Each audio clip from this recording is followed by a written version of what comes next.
আসসালামু আলাইকুম, আমি আরাফাত ইসলাম সিয়াম, ঢাকা মেডিকেল কলেজের দ্বিতীয় বর্ষের শিক্ষার্থী। ব্রেইনস্টর্মার্সের পক্ষ হতে আজকে তোমাদের সামনে আরেকটি চ্যাপ্টার নিয়ে হাজির হয়েছি, চ্যাপ্টার 3, ব্যাপন, অভিস্রবণ, প্রচ্ছেদন। ব্যাপনের ইংলিশ হলো ডিফিউশন, অভিস্রবণ অসমোসিস, আর প্রচ্ছেদন ট্রান্সপিরেশন। কি ডিফিউশন, অসমোসিস, ট্রান্সপিরেশন, এই তিনটা টপিক যা আমাদের বডিতে কতটা ইম্পর্ট্যান্ট সেটা আমরা একদিনে বুঝবো না, যত দিন যাবে তত ধীরে ধীরে আরও বুঝতে পারবো। এটা শুধুমাত্র প্ল্যান্ট না, শুধুমাত্র হিউম্যান বডি না, ওভারঅল সম্পূর্ণ পৃথিবীর সবার জন্য এটা অনেক ইম্পর্ট্যান্ট। প্রত্যেকটা জায়গায় আমরা এই ব্যাপন, অভিস্রবণ, প্রচ্ছেদন দেখতে পারি। তাহলে দেরি না করে শুরু করা যাক।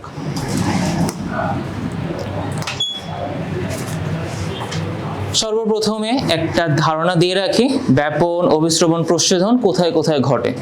যদি প্ল্যান্টের কথা বলতে যাই, প্ল্যান্টে তোমার গাছপালায় মূল থেকে পানি শোষণ হয়, সেই পানি শোষিত হয়ে পরবর্তীতে সেটা তোমার গাছে প্রবেশ করে, পাতায় পৌঁছায়, সেখান থেকে তোমার পরবর্তীতে অতিরিক্ত পানি বাষ্পাকারে বের হয়ে যায়। এই যে এক লাইনে যে প্রসেসটা আমি বললাম, এইটাকেই আমরা বিস্তারিতভাবে এই ক্লাসে আলোচনা করব। শুরু করে এই যে তোমার উদ্ভিদের ভিত্তি বা মূল থেকে ব্যাপন এবং অভিস্রবণের মাধ্যমে পানি এবং খনিজ লবণ পরিশোষণ হয়। এরপরে প্রবেশ করে মূলরোম দিয়ে পানি প্রবেশ করে, তারপর তোমার পাতা থেকে আবার প্রচ্ছেদন আকারে বের হয়ে আসে। এই যে তিনটা শব্দ বললাম, ব্যাপন, অভিস্রবণ আর কি প্রচ্ছেদন। ব্যাপনের ডিফিউশন, অভিস্রবণ অসমোসিস, আর প্রচ্ছেদন ট্রান্সপিরেশন। এইগুলোর ডেফিনিশন, গুরুত্ব আমাদের খুব ভালো করে জানা রাখবে। এই যে যেই ডেফিনিশন এখানে দেখতে পাচ্ছি, এইগুলো তোমরা খাতায় লিখে নিবা। ডেফিনিশন লিখতে হবে, গুরুত্ব লিখে রাখতে হবে, আর কিছু বৈশিষ্ট্য জানা জরুরি। শুরু করি। ব্যাপন, তরল ও গ্যাসের ক্ষেত্রে অণুগুলো দ্রুত চলমান থাকে এবং বেশি ঘনত্বের স্থান থেকে কম ঘনত্বের দিকে ছড়িয়ে পড়ে। এই প্রক্রিয়াকে ব্যাপন প্রক্রিয়া বলে। এবার আমরা দুটো বক্সের কথা চিন্তা করি। দুইটা বক্স বা সিলিন্ডার, একটা বক্সে তোমার অনেক পানির মধ্যে তোমার ধরো আমি চিনি মিশালাম, এই নীল দাগগুলো দিয়ে চিনির দানা বোঝাচ্ছি। এই চিনিগুলো তোমার যত বেশি ঘনত্বের দ্রবণ, সেখান থেকে কম ঘনত্বের দ্রবণের দিকে যাবে, বেশি থেকে কমের দিকে যাবে। এইটাই মূলত তোমার ব্যাপন প্রক্রিয়া। আমাদের বডিতে আমরা বিভিন্ন স্থানে এই ব্যাপন প্রক্রিয়া দেখতে পারি। যেখানে কোনো একটি দ্রব্য বেশি পরিমাণে থাকবে, সেটা তার পাশের কম ঘনত্বের দ্রবণে প্রবেশ করবে। দ্রবণ, দ্রব, দ্রাবক, এই কথাটা যেহেতু শুনে আসছি, একবার জাস্ট জেনে রাখো দ্রব কোনগুলো। দ্রব হলো তারা যারা, উদাহরণ হিসেবে মনে রাখো চিনি। আর এই চিনি ব্যবহার করে আমরা একটা শরবত তৈরি করব। শরবত তৈরি করতে কি লাগে? চিনি লাগবে, পানি লাগবে। এই পানিটার নামই হলো তোমার দ্রাবক। চিনি, পানি, এই চিনি আর পানি দিয়ে শরবত আমরা গুলিয়ে বানাতে পারবো। এই যে গুলিয়ে যে শরবতটা বানানো হলো, চিনির শরবত, এইটাকে তোমার বলা হয় দ্রবণ, শরবত, দ্রবণ। এই দ্রবণ নিয়ে তোমরা ডিটেলস আরো পড়বা। দ্রবণ তোমার অনেক ধরনের হতে পারে, সমসত্ব, অসমসত্ব। দ্রবণে আমরা অনেক কিছু মেশাতে পারি, কিছু তোমার একেবারে মিশে যায়, কিছু নাও মিশে থাকতে পারে। দ্রবণ নিয়ে আজকে আলোচনা না করি। এই যে আমি যে কথাটা বললাম, কম ঘনত্বের স্থান থেকে বেশি ঘনত্বের স্থানে চিনি অর্থাৎ দ্রব ট্রান্সপোর্ট হবে, মুভ করবে। তাহলে তোমার দ্রাবক কি চলে যাবে না? দ্রাবক তোমার সেমই থাকবে। দ্রাবকে তোমার চেঞ্জ হয় না, দ্রবের পরিবর্তন হয়। দ্রব তোমার স্থান পরিবর্তন করে থাকে। আমাদের এই তিনটা শব্দ মাথায় রাখতে হবে। দ্রব যাবে বেশি ঘনত্বের স্থান থেকে কম ঘনত্বের স্থানে। কি বেশি ঘনত্বের স্থান থেকে কম ঘনত্বের স্থানে দ্রব পরিবহন হবে। তাহলে এই ব্যাপন আমরা দেখলাম, ব্যাপন সাধারণত হয়ে থাকে তরল এবং বায়বীয় প্রবাহী পদার্থের মধ্যে। এই ব্যাপনে তোমার যেই জিনিসগুলো আরেকটা খেয়াল রাখতে হবে, সেটা হলো অণুগুলো সর্বদা গতিশীল থাকে। অণুগুলো সর্বদা গতিশীল থাকে। আর নাম্বার 2, উভয় স্থানের ঘনত্ব সমান না হওয়া পর্যন্ত চলতে থাকে। উভয় স্থানের ঘনত্ব সমান না হওয়া পর্যন্ত চলতে থাকে। এবার ব্যাপনে কিছু উদাহরণ দেখে আসি। ব্যাপনের উদাহরণ আমাদের বইতে তোমার বলা একটা সেন্ট বা সুগন্ধির উদাহরণ দেওয়া, অথবা তোমার উদ্ভিদের মূলরোমে উদাহরণ দেওয়া। কি কি দেওয়া? ঘরে সেন্ট বা আতর ছড়ালে বা ধূপ রাখলে সমস্ত ঘরে তার সুবাস ছড়িয়ে পড়ে, এটি ব্যাপনের কারণে ঘটে। সেন্টের অণুগুলো বেশি ঘনত্ব স্থান থেকে কম ঘনত্ব স্থানে ছড়িয়ে পড়ে। এগুলো আমরা জানি, এগুলো আমরা দেখে আসছি। বাসায় কোথাও যদি একটা সেন্ট বা সুগন্ধি কোনো কিছু রাখা হয়, সেখান থেকে সম্পূর্ণ ঘরে এরকম সুগন্ধি ছড়িয়ে পড়ে। এটা শুধুমাত্র যে সুগন্ধ ছড়ানোর ক্ষেত্রে তা নয়, উদ্ভিদের ক্ষেত্রেও দেখতে পারি। ইনফ্যাক্ট আমরা প্রাণীর দেহে, আমাদের নিজেদের দেহ আমরা দেখতে পারি। আমরা যে খাবার খাই, খাবার গ্রহণ করি, এই খাবারটা আমাদের বডিতে সেলের মধ্যে প্রবেশ করে এই ডিফিউশনের মাধ্যমেই।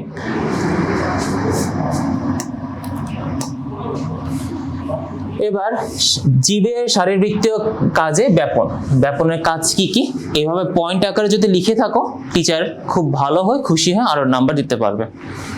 তাহলে আমরা পয়েন্টগুলো দেখে আসি। নাম্বার 1, জীব কোষে শ্বসনের জন্য অক্সিজেন কোষে প্রবেশ করে এবং কার্বন ডাই অক্সাইড বের হয়ে যায়।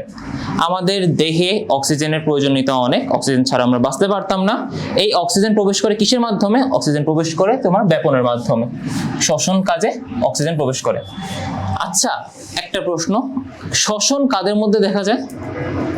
শুধুমাত্র উদ্ভিদে নাকি প্রাণীতে? তোমরা 1 মিনিট চিন্তা করে এটা অ্যান্সার করো। শ্বসন দেখা যায় তোমার উদ্ভিদ, প্রাণী উভয়, সবার মধ্যেই শ্বসন দেখা যায়। শ্বসন, যেটা আরেকটা নাম রেসপিরেশন। এই শ্বসনের মাধ্যমে আমাদের যে অক্সিজেনটা প্রয়োজন হয়, যে অক্সিজেন না ব্যবহার করলে আমাদের দেহে শক্তি তৈরি হতো না, সেই অক্সিজেনটা গ্রহণ করা হয়, একই সাথে কার্বন ডাই অক্সাইড বের করে দেওয়া হয়, যেটা আমাদের বডির জন্য ক্ষতিকর। নাম্বার 2, উদ্ভিদের প্রশোধন প্রক্রিয়ায় শোষিত পানি বাষ্প আকারে বের হয়ে যায়। প্রশোধন প্রক্রিয়ায় শোষিত পানি বাষ্প আকারে বের হয়ে যায়। প্রশোধন নিয়ে আমরা আলোচনা করব। প্রশোধন মানে কি? মূলত উদ্ভিদের যে অতিরিক্ত পানি থাকে, সেই পানিটুকুও বের করে দেয়, বাষ্প আকারে বের করে দেয়। নাম্বার 3, প্রাণী দেহে শ্বসনের সময় অক্সিজেন এবং কার্বন ডাই অক্সাইডের আদান প্রদান ঘটে। শ্বসনের কথা আবার আসলো। রক্ত থেকে পুষ্টি উপাদান এবং অক্সিজেন লসিকায় বহন করা হয়। লসিকা থেকে কোষে পুষ্টি উপাদান ও অক্সিজেন পরিবাহিত হয়। এই কথাটা মানে কি? এই কথাটার অর্থটা হলো, যদি একবার একটু দেখিয়ে রাখি,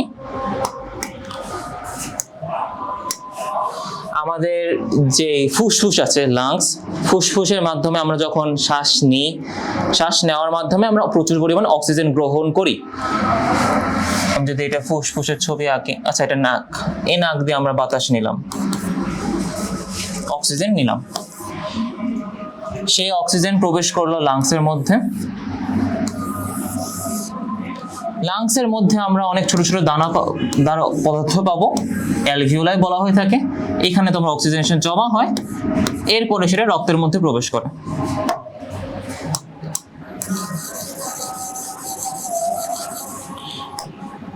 এই যে রক্তের মধ্যে তোমার অক্সিজেন প্রবেশ করলো, এই যে প্রসেসটা হয়, এই প্রসেসটা তোমার হয়ে থাকে ব্যাপন প্রক্রিয়ার মাধ্যমে, ব্যাপন বা ডিফিউশনের মাধ্যমে।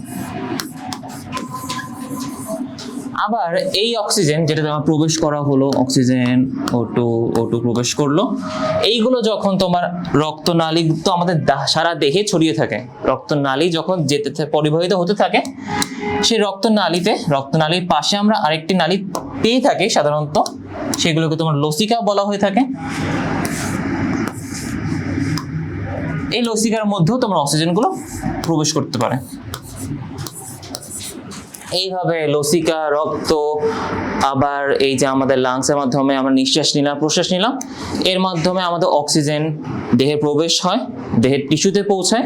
আবার ঠিক উল্টো দিকে একইভাবে তোমার কার্বন ডাই অক্সাইড রক্তে চলে আসে। এই কার্বন ডাই অক্সাইড তোমার আবার রক্ত থেকে অ্যালভিওলাতে চলে আসে, এই লাংসে চলে আসলো কার্বন ডাই অক্সাইড। এই কার্বন ডাই অক্সাইড তারপরে আমাদের নিঃশ্বাসের মাধ্যমে বের হয়ে গেল। মূলত এই ব্যাপন প্রক্রিয়াটি আমাদের সারা দেহে আমরা দেখতে পারি, এটাই বলা হয়েছে। তাহলে পয়েন্টটা আবার যদি একটু দেখি, রক্ত থেকে পুষ্টি উপাদান এবং অক্সিজেন লসিকায় বহন করা হয়, লসিকা থেকে কোষে পুষ্টি উপাদান ও অক্সিজেন পরিবাহিত হয়। ব্যাপনে তাহলে আমরা কি দেখলাম? ব্যাপনের মূল কথাটা হলো বেশি ঘনত্বের থেকে কম ঘনত্বে দ্রব বা চিনি চলে যাবে। শরবতের কথা চিন্তা করবা, চিনির কথা চিন্তা করবা, সহজে মনে রাখতে পারবা। এই যে চিনি পরিবহন হলো, মাঝখানে তোমার একটা পর্দা থাকে বা থাকে না, ব্যাপনের ক্ষেত্রে নাও থাকতে পারে, সাধারণত থাকে। এই যে পর্দার কথা আমি বললাম, এখানে যদি আমরা ছবিটা যদি দেখে আসি, এই যে দেখো তোমার কম ঘনত্বের স্থানে যাচ্ছে বেশি ঘনত্বের দ্রবগুলো, মাঝখানে একটা পর্দা থাকে। পর্দা, যেটা আরেকটা বাংলা নাম হলো ঝিল্লি, বা ইংলিশে তোমার বলা হয়ে থাকে মেমব্রেন। পর্দা, এটাকে ঝিল্লিও বলা হয় বা মেমব্রেন।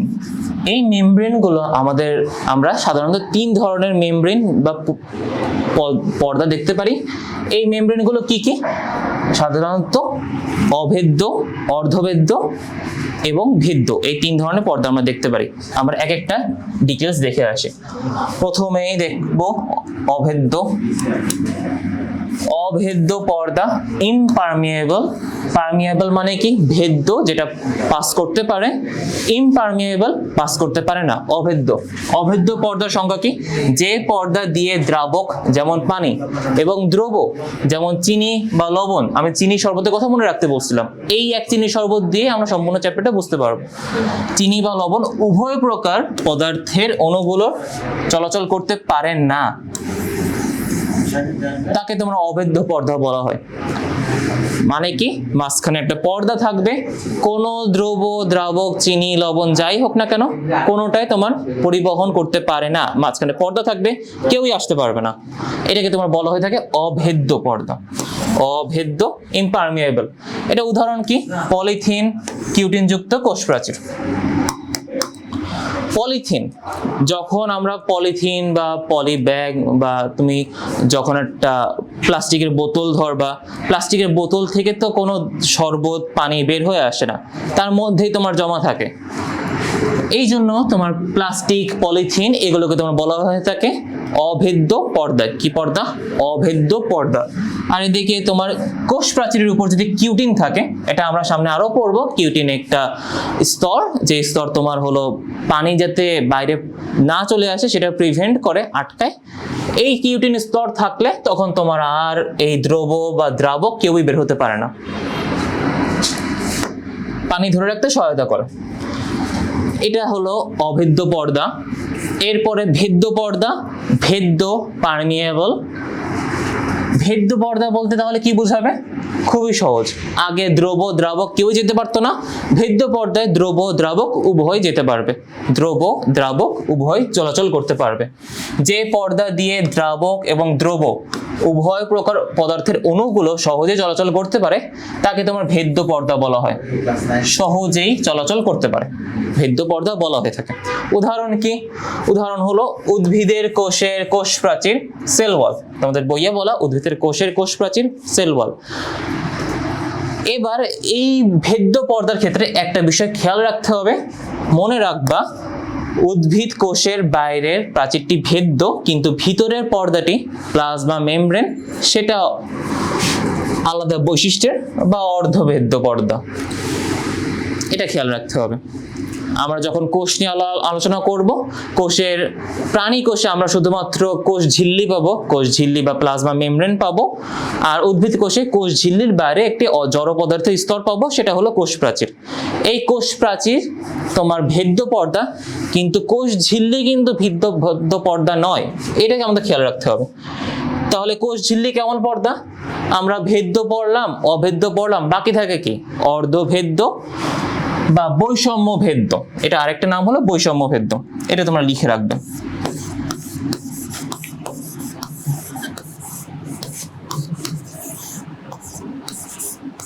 বৈষম্য ভেদ্য। বৈষম্য ভেদ্য পর্দা সেমি পারমিয়েবল, সেমি মানে অর্ধ, সেমি পারমিয়েবল মেমব্রেন কাকে বলে? আমরা সংজ্ঞাটা একবার দেখি। যে পর্দা দিয়ে কেবল দ্রবণের দ্রাবক অণু যেমন পানি চলাচল করতে পারে, কিন্তু দ্রব অণু চলাচল করতে পারে না, তাকে অর্ধভেদ্য পর্দা বলে থাকে। এখানে আমাদের খেয়াল রাখতে হবে যেটা, সেটা হলো দ্রাবক কি করে? আর দ্রব কি করে, এই দুটো খেয়াল রাখতে হবে। খুব ভালো করে খেয়াল রাখতে হবে দ্রাবক কি করে থাকে এবং দ্রব কি করে থাকে। দ্রাবক অণু চলাচল করতে পারে কিন্তু দ্রব চলাচল করতে পারে না। এবার এটা আমরা একটা ছবিতে দেখে আসি।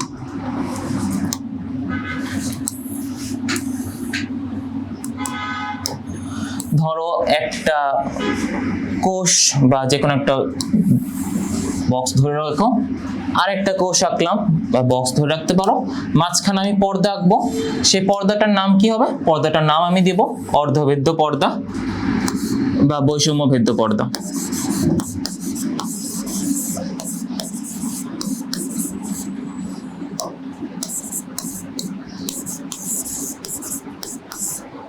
এখন আমার এই দুটো কোষের এক পাশে প্রচুর পরিমাণে দ্রব পাওয়া যায়, এই নীল ডটগুলোতে আমি দ্রব বোঝানোর চেষ্টা করছি।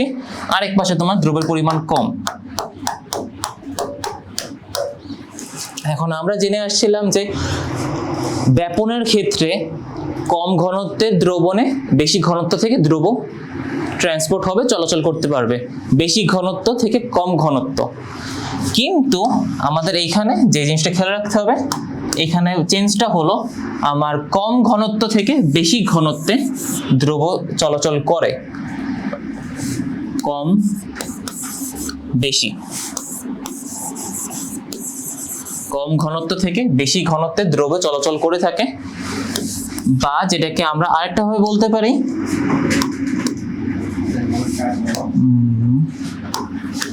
বেশি ঘনত্বের দ্রাবক বেশি ঘনত্বের দ্রবণ থেকে কম ঘনত্বে দ্রাবক চলাচল করে থাকে। তাহলে দ্রবের চলাচল কেমন হবে? দ্রবের চলাচল হবে কম ঘনত্ব থেকে বেশি ঘনত্বে, দ্রাবকের চলাচল হবে বেশি ঘনত্ব থেকে কম ঘনত্বে। তোমরা সবকিছু দ্রব দিয়ে মনে রাখবা, একটা দিয়ে মনে রাখবা, তাহলে আর গুলে ফেলবা না।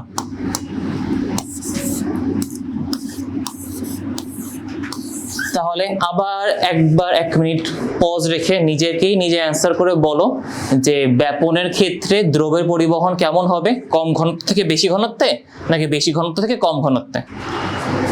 অর্ধবেদ্য পর্দা থাকলে তোমার কেমন পরিবহন হবে, কম ঘনত্ব থেকে বেশি ঘনত্বে নাকি বেশি ঘনত্ব থেকে কম ঘনত্বে? এই কনফিউশনে মানুষ পড়ে যায়। আশা করি তোমরা ভুল করবে না। সবসময় দ্রবের কথা মনে রাখবা। কম থেকে বেশি হলে কি হবে? অর্ধবেদ্য পর্দা। বেশি থেকে কম হলে কি হবে? বেশি থেকে কম হলে হবে ভেদ্য পর্দা, ব্যাপন প্রক্রিয়া। এই যে অর্ধভেদ্য পর্দা আমি দেখলাম, অর্ধভেদ্য পর্দা তাহলে কোথায় দেখা যায়? বাস্তবিক উদাহরণ হলো এই যে টেস্টি এই কিসমিস। এই যে কিসমিসের ছবি পাশে রাখছি।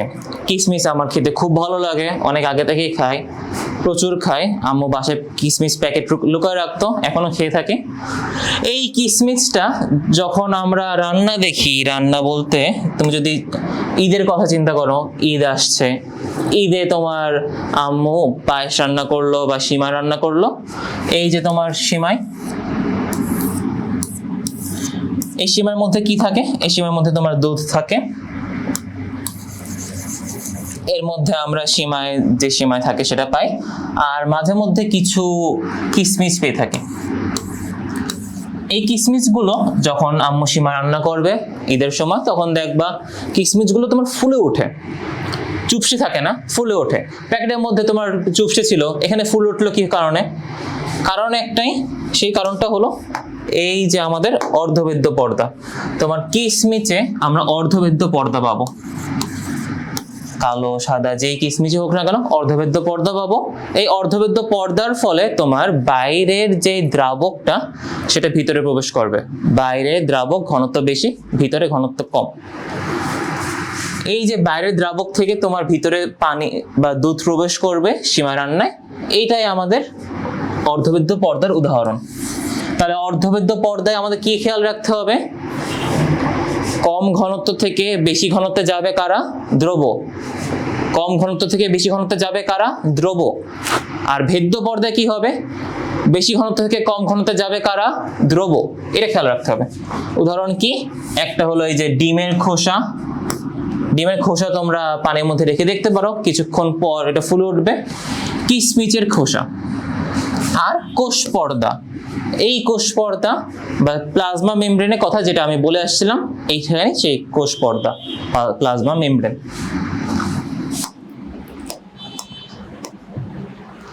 এইবার এতক্ষণ ধরে আমরা অর্ধভেদ্য পর্দা নিয়ে আলোচনা করলাম না? এই অর্ধভেদ্য পর্দা জিনিসটা কি অ্যাকচুয়ালি? অর্ধভেদ্য পর্দা কোথায় পাওয়া যায়? কোন পদ্ধতিতে তোমার এই কম ঘনত্ব থেকে বেশি ঘনত্বে দ্রবণ চলে যায়? এইটাকে তোমার বলা হয়ে থাকে অভিস্রবণ। অভিস্রবণ বা অসমোসিস। অভিস্রবণ কি? অভিস্রবণ হলো এই যে আমরা অর্ধবেদ্য নিয়ে যা বললাম, এই প্রক্রিয়াটাকে অভিস্রবণ প্রক্রিয়া আমি বলে থাকি। তাহলে সংজ্ঞাটা দেখে আসি। একই দ্রাবক যেমন পানি বিশিষ্ট দুটি ভিন্ন ঘনত্বের দ্রবণ যখন একটি অর্ধভেদ্য পর্দা দ্বারা, আমি কিওয়ার্ডগুলো মার্ক করে দিচ্ছি, এগুলো তোমাদের লেখা মাস্ট, এগুলো না লিখলে নাম্বার দিবে না। অর্ধভেদ্য পর্দা দ্বারা পৃথক থাকে তখন নিম্ন ঘনত্বের দ্রবণ থেকে দ্রাবক অণু উচ্চ ঘনত্বের দিকে যাওয়া শুরু করে। উচ্চ ঘনত্বের দ্রবণের দিকে যাওয়া শুরু করে। এই প্রক্রিয়াটাকে তোমার বলা হয়ে থাকে অভিস্রবণ প্রক্রিয়া। এই যে তোমার হালকা দ্রবণ থেকে ঘন দ্রবণে দ্রাবক পাস করছে। তাহলে কি? একই দ্রাবক যেমন পানি বিশিষ্ট দুটি ভিন্ন ঘনত্বের দ্রবণ থেকে যখন একটি অর্ধভেদ্য পর্দা দ্বারা পৃথক থাকে তখন নিম্ন ঘনত্বের দ্রবণ থেকে দ্রাবক অণু উচ্চ ঘনত্বের দ্রবণের দিকে যাওয়া প্রক্রিয়াকে অভিস্রবণ বলা হয়ে থাকে।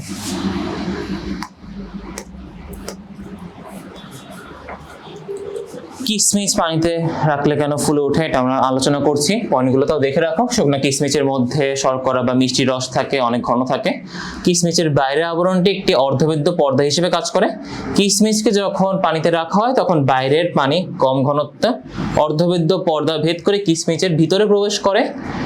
অভিস্রবণ প্রক্রিয়ায় কিশমিচের ভিতরে পানি প্রবেশ করার ফলে এটি ফুলে ওঠে। এটাকে তোমার বলা হয়ে থাকে অন্ত অভিস্রবণ বা এন্ডো অসমোসিস। তাহলে আবার একটু আমার সাথে রিক্যাপ করো। অভিস্রবণে কি হয়? অভিস্রবণে থাকে অর্ধভেদ্য পর্দা। অর্ধভেদ্য পর্দার কি হয়? অর্ধভেদ্য পর্দার মধ্যে তোমার দ্রাবক অণু কম ঘনত্ব থেকে বেশি ঘনত্বে যায়। এটা আবার একটু লিখে রাখি। কম থেকে বেশি যায় অসমোসিস।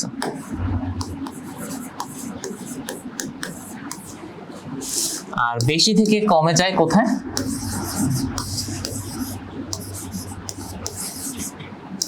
ব্যাপনে, ডিফিউশন। এই চ্যাপ্টারটা আমাদের বোঝার বিষয়টা একটু বেশি। আমরা যদি একবার সহজে বুঝতে পারি তাহলে আমাদের এই চ্যাপ্টারে কোনো সমস্যা হবে না, অনেক ইজিলি আমরা অ্যান্সার করতে পারবো। কম ঘনত্ব থেকে বেশি ঘনত্বে অসমোসিস, বেশি ঘনত্ব থেকে কম ঘনত্বে ডিফিউশন। এবার এন্ডো অসমোসিস কথাটা এখানে যেহেতু দেখে আসছো, অন্ত অভিস্রবণ বিষয়টা কি সেটা আমরা জেনে আসি। অন্ত অভিস্রবণ, আর এদিকে আরেকটা তাহলে কি থাকবে? বহি অভিস্রবণ থাকবে। অন্ত অভিস্রবণ মানে ভিতরে প্রবেশ করবে, অন্ত মানে মধ্যে ভিতরে, বহি অভিস্রবণ বাইরে প্রবেশ করবে। তাহলে আমরা এটা কথাটা এভাবে বলতে পারি, তোমার বাহিরের যদি ঘনত্ব কম থাকে ভিতরের ঘনত্ব বেশি থাকে তাহলে বাহিরে থেকে ভিতরে দ্রাবক প্রবেশ করবে। এটাকে তোমার বলা হয়ে থাকে অন্ত অভিস্রবণ। বাহিরে যদি ঘনত্ব কম থাকে ভিতরে ঘনত্ব বেশি থাকে অন্ত অভিস্রবণ ঘটবে। বাহিরে যদি ঘনত্ব তোমার বেশি থাকে ভিতরে কম থাকে তাহলে কি হবে? তাহলে হবে বহি অভিস্রবণ। এটাকে তোমার ইংলিশ টার্মে বলা হয়ে থাকে এন্ডো অসমোসিস অন্ত অভিস্রবণ, আর হলো এক্সো অসমোসিস বহি অভিস্রবণ। এই দুইটা কিওয়ার্ড টার্মিনোলজি, এগুলো তোমাদের মাথায় রাখতে হবে। এটা আমরা চ্যাপ্টার 1-এ খুব ভালোভাবে দেখে আসছি। এন্ডো অন্ত, এক্সো বহি বা বাহিরে।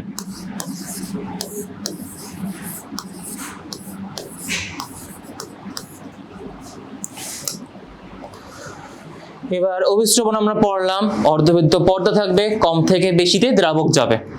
এটা গুরুত্ব কি? উদ্ভিদ জীবনে আমাদের মূলত তোমাদের ক্লাস 8-এ বা 9, 10, 11, 12 এই ক্লাসগুলোতে সাধারণত উদ্ভিদ জীবনে অসমোসিস ব্যাপনের কাজগুলো বলা হয়ে থাকে। প্রাণী জীবনের ভূমিকাটা খুব একটা ডিটেলস আলোচনা করা হয় না, আমরা খুব সিম্পলি বিষয়গুলো মাথায় রাখবো। উদ্ভিদ জীবনে অভিস্রবণের গুরুত্ব কি কি আমি কিওয়ার্ডগুলো মার্ক করে দিচ্ছি, তুমি যদি এইভাবে পয়েন্ট করে খাতায় লিখতে পারো অনেক ভালো নাম্বার পাবা ইনশাআল্লাহ।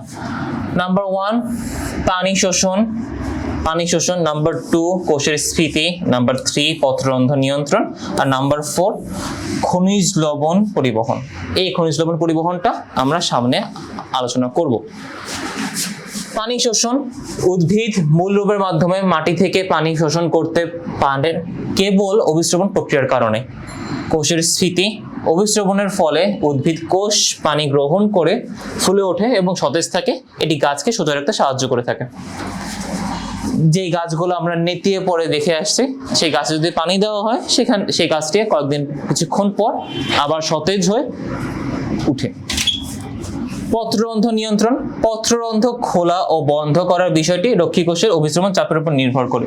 এই যে রক্ষী কোষের অভিস্রবণ চাপ, এই বিষয়গুলো আমরা যখন প্রশোধন পর্ব সেখানে আমরা কিছু জিনিস জানবো। রক্ষী কোষ নিয়ে ডিটেলস আমরা পরবর্তী ক্লাসে জানতে পারবো, পরবর্তী দুটি ক্লাসে। খনিজ লবণ পরিবহন, মূল থেকে পাতায় খনিজ লবণ ও পানি পরিবহনে এটি চালিকা শক্তি হিসেবে কাজ করে থাকে।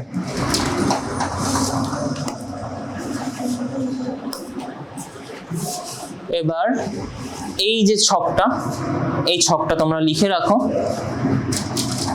খুবই গুরুত্বপূর্ণ এই ছকটা। কারণ কি, এই একটা ছকের মধ্যে আমরা মূলত এই চ্যাপ্টারের প্রায় 50 to 60% এই একটা ছকে পড়া হয়ে যাবে, অভিস্রবণ আর ব্যাপন। তাহলে কি অভিস্রবণ আর ব্যাপনের মধ্যে পার্থক্য তোমরাই বলো, এখন তোমরা তো পড়ে আসছে। অভিস্রবণ কম ঘনত্ব থেকে বেশি ঘনত্বে যাবে নাকি বেশি ঘনত্ব থেকে কম ঘনত্বে? অবশ্যই বেশি ঘনত্ব থেকে কম ঘনত্বে দ্রব পরিবহন হবে। তাহলে অসমোসিসে কি হবে? অসমোসিসে তোমার কম ঘনত্ব থেকে বেশি ঘনত্বে দ্রাবক পরিবহন হবে। এইবার অসমোসিসে কি থাকবে? অর্ধভেদ্য পর্দা। ডিফিউশনে কি থাকবে? ভেদ্য পর্দা। মাধ্যমের প্রকৃতি কঠিন, তরল ও গ্যাসীয় মাধ্যমে ঘটে থাকে ব্যাপন, আর অসমোসিস ঘটে থাকে কেবলমাত্র তরল পদার্থের মাধ্যমে। আচ্ছা, ওই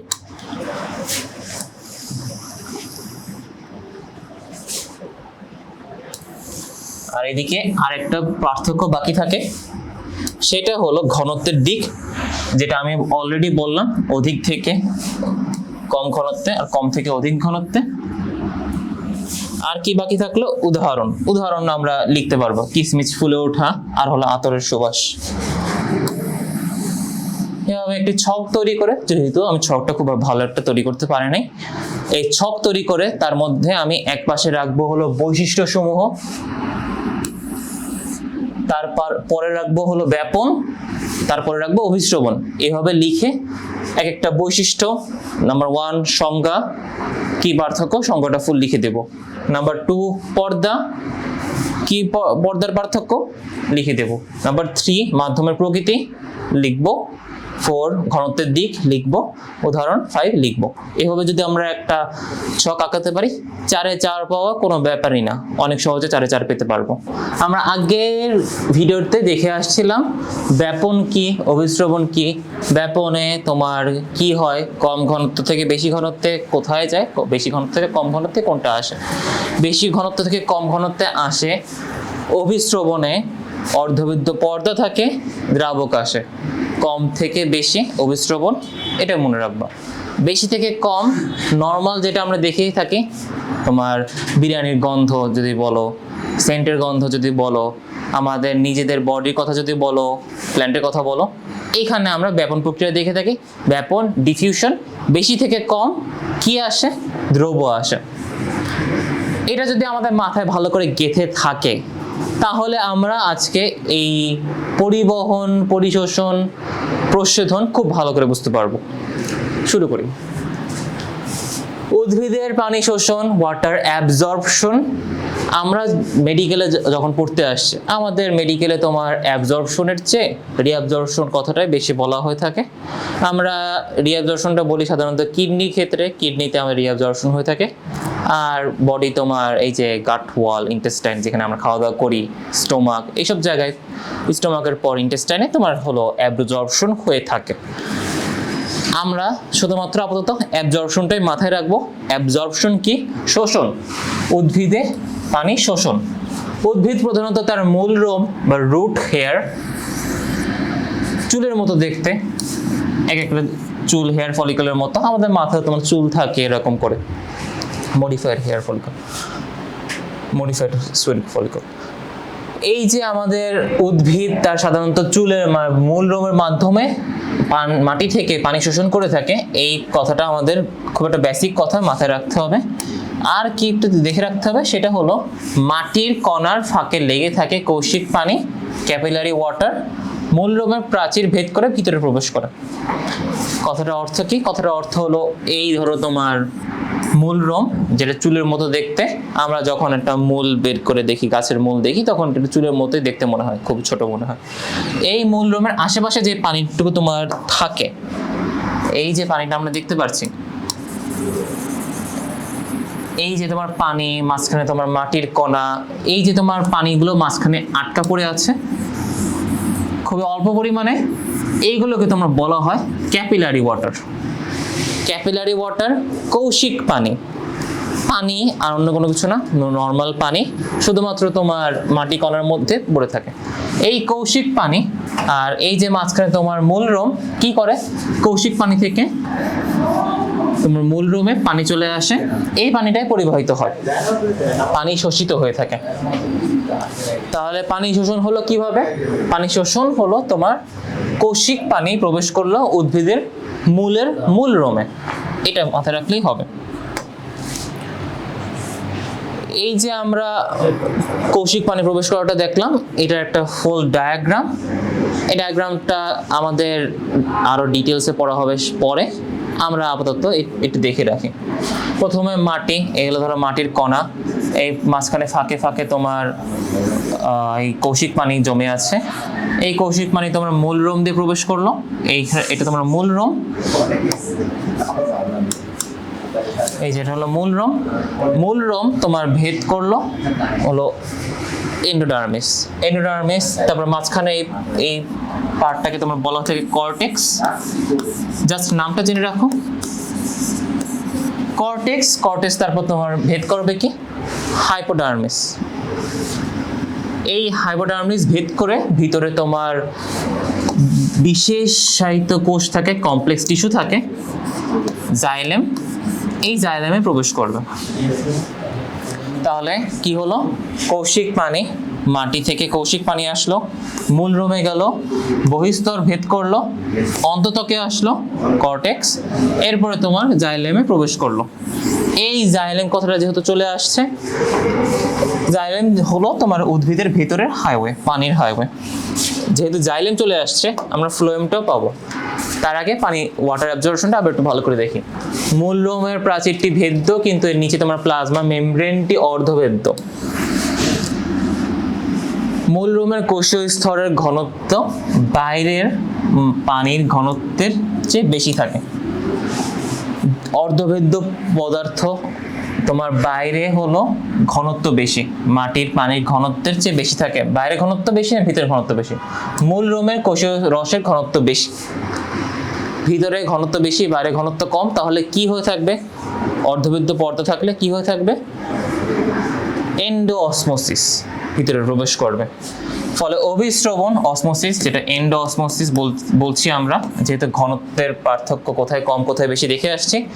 এই এন্ডো অসমোসিস প্রক্রিয়ায় বাইরের পানি মূল রোমের ভিতরে প্রবেশ করে। এই পানি ধীরে ধীরে কোষ থেকে কোষে প্রবাহিত হয়ে মূলের জাইলেম বাহিকে পৌঁছায়। আমরা যা দেখে আসছি সেটাই একটু গুছিয়ে লেখা, এইভাবে যদি পয়েন্ট আকারে লিখতে পারো অনেক ভালো হবে। লিখে ফেলো, পজ করে লিখে ফেলো। ইমবাইবেশন যাওয়ার আগে একটা কথা জাস্ট বলে যাই, যেহেতু জাইলেমটা বলে আসছি আমি, জাইলেম জাইলেম আর ফ্লোয়েম। জাইলেম হলো আমাদের উদ্ভিদ দেহের কমপ্লেক্স টিস্যু বা জটিল টিস্যু। উদ্ভিদের জটিল টিস্যু।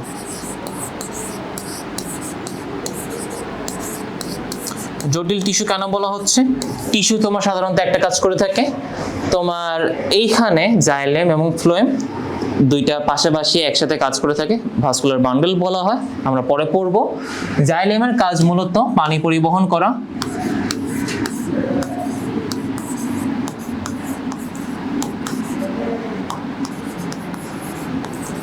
আর ফ্লোয়েমের কাজ হলো খাদ্য পরিবহন করা। উদ্ভিদ যে খাদ্য তৈরি করে, যেটা তোমার শর্করা জাতীয় খাদ্য, শর্করা, যেটার কেমিক্যাল ফর্মুলা একবার দেখে রাখো, C12H22O11, এটা জাস্ট দেখে রাখো আপাতত। এই শর্করা জাতীয় খাদ্য পরিবহন করবে। আমরা এইটুকু আপাতত মাথায় রাখি, আমরা পরে আবার পড়বো, পরিবহনের ক্ষেত্রে সময় পড়বো। তাহলে এইভাবে তোমার উদ্ভিদ পানি শোষণ করলো। পানি শোষণ করার ক্ষেত্রে আমরা একটা কথা বলে থাকি, ইমবাইবেশন। ইমবাইবেশন জিনিসটা কি দেখে আসি। সংজ্ঞা দেখো, সংজ্ঞা এটাই বইতে দেওয়া আছে, এটাই লিখবা। উদ্ভিদ দেহে উপস্থিত বিভিন্ন কলয়েড ধর্মী পদার্থ, যেমন সেলুলোজ, স্টার্চ, যে প্রক্রিয়ায় তরল পদার্থ বা পানি শোষণ করে নেয় তাকে ইমবাইবেশন বলা হয়।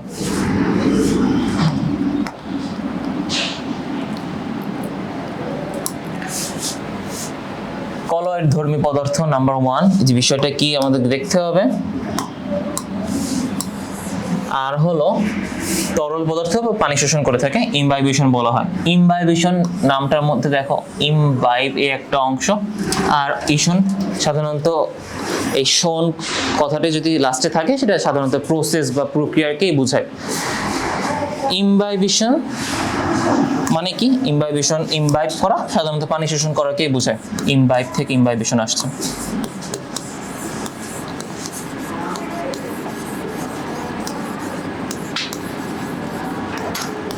এবার কলয়েড ধর্মী পদার্থ।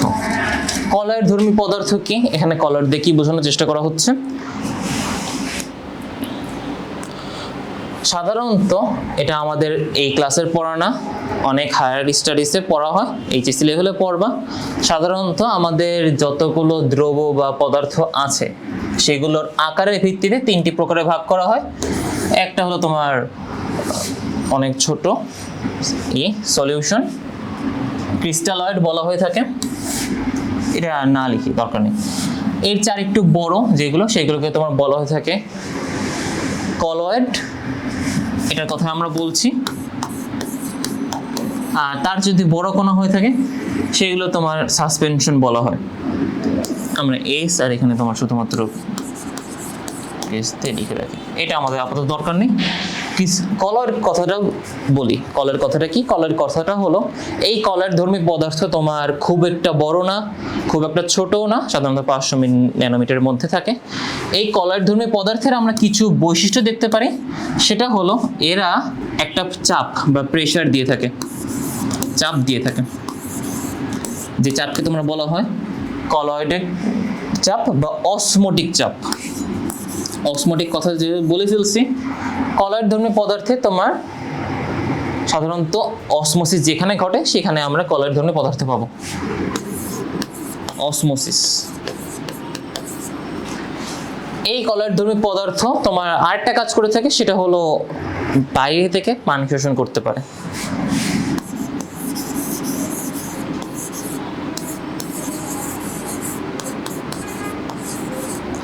আমরা আপাতত এইটুকুই মাথায় রাখি, পদার্থের আকারের উপর ভিত্তি করে বিভিন্ন প্রকারে ভাগ করা হয়েছে। তার একটা প্রকার হলো কলয়েড।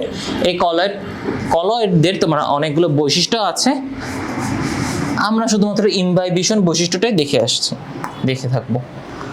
তাহলে কি ইমবাইবেশন করে থাকে কারা? কলয়েড। কলয়েডের উদাহরণ কি কি? Cellulose, starch. সেলুলোজ আর স্টার্চ, এই দুটো খুব ভালো করে মাথায় রাখো। আমরা কি সেলুলোজ খেতে পারি? একটা প্রশ্ন থাকলো। অবশ্যই না, আমাদের সেলুলোজ খাওয়ার মতো সেই এনজাইমটা নাই, হজম হয় না। তবুও আমরা শাকসবজি খেয়ে থাকি, আমাদের ডাইজেশনে হেল্প করে থাকে সাধারণত। এবার উদ্ভিদ কোষ প্রাচীর ও প্রোটোপ্লাজম কলয়েডধর্মী হওয়ায় তারা পানি শোষণ করতে পারে। এই যে আমি কলয়েডধর্মী পদার্থের কলয়েডের কথা যেহেতু বললাম, কলয়েডের একটা বৈশিষ্ট্য ছিল পানি শোষণ করবে। কোষ প্রাচীর আর প্রোটোপ্লাজম এই দুইটা তোমার কলয়েডধর্মী হওয়ায় এরা পানি শোষণ করে থাকে। শুকনো কাঠ বা শুকনো বীজ পানি শোষণ করে ফুলে ওঠে ইমবাইবেশন প্রক্রিয়ায়। শুকনো কাঠ, শুকনো বীজ, উদ্ভিদ যেহেতু উদ্ভিদের অংশ, এই উদ্ভিদের কি থাকবে? উদ্ভিদের কোষে কোষ প্রাচীর থাকবে। কোষ প্রাচীর কি? কোষ প্রাচীর কলয়েডধর্মী পদার্থ। কোষ প্রাচীর কেমন পর্দা? কোষ প্রাচীর ভেদ্য পর্দা। কলয়েডধর্মী পদার্থ কি করে থাকে? পানি শোষণ করে থাকে। তার মানে কি? শুকনো কাঠ, শুকনো বীজ, মানে উদ্ভিদের যা আছে এরা সবই, যেগুলো উদাহরণ আমরা দেখে থাকি, এরা সবাই তোমার পানি শোষণ করে থাকবে। এদেরকে কলয়েডধর্মী পদার্থ বলা হয়। এরা ইমবাইবেশন করে থাকবে। ইমবাইবেশন এই প্রক্রিয়ার ফলে কোষের ভিতরে এক প্রকার চাপের সৃষ্টি হয়, যা বীজের অঙ্কুরোদ্গমে সাহায্য করে থাকে। এই যে আমি চাপের কথা বললাম, কলয়েডের আরেকটা বৈশিষ্ট্য ছিল, এটা অভিস্রবণিক চাপ। অভিস্রবণিক চাপ বা অসমোটিক প্রেসার দিয়ে থাকে। অভিস্রবণ, এই যে অসমোটিক প্রেসার বা অভিস্রবণিক চাপ দিয়ে থাকে, এর ফলে তোমার বীজ থেকে অঙ্কুরোদ্গম হয়ে নতুন চারা বের হয়ে আসে।